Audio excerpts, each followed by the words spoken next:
आता यापुढे पाऊस कधी येणार कोणाला विचारत जाऊ नका. काय झालं, पावसाळा 4 महिने, हिवाळा 4 महिने, उन्हाळा 4 महिने, हे झाले 3 ऋतू. दरवर्षी पाऊस कधी येतो, 7 जूनला येतो.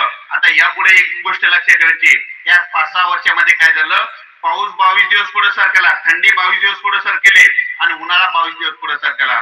मग आपल्याकडे 7 जूनला पाऊस येतो ना, मग 22 दिवस पुढे सरकेला म्हणजे 22 मध्ये 7 मिसळला. मग दरवर्षी, म्हणजे आता या वर्षीच नाही, दरवर्षी तुमची पेरणी कधी होणार सोयाबीनची, जरी कॅलेंडर मध्ये लक्षातच राहू द्यायचं. 27-28 जूनला दरवर्षी तुमची पेरणी होणार, ते तुम्ही कायमचं लक्षात ठेवून द्यायचं, ते कारण लक्षात ठेवायचं. त्याच्यानंतर 27-28 जूनला जर एखाद्या शेतकरी त्या पेरणीतून वंचित राहिले, परत नाराज होऊ नका, कोणाला विचारू नका. परत पाऊस कधी येणार सांगतो. 10 जुलै ते 15 जुलैला काय करा, घरी कॅलेंडर मध्ये असं गोल करून ठेवा. 10, 11, 12, 13, 14, 15 ही अशी तारीख आहे 1998 पासून वही मध्ये लिहून ठेवलेले.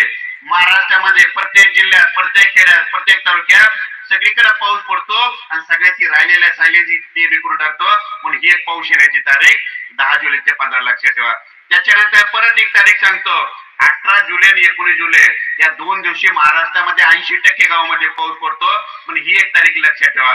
परत एक अनेक पाऊस येण्याची तारीख सांगतो, 16 सप्टेंबर, 17 सप्टेंबर, 18 सप्टेंबर आणि 19 सप्टेंबरला महाराष्ट्रामध्ये 80% गावामध्ये पाऊस पडतो. म्हणून ही एक तारीख लक्षात घ्यायची. म्हणून हे झाला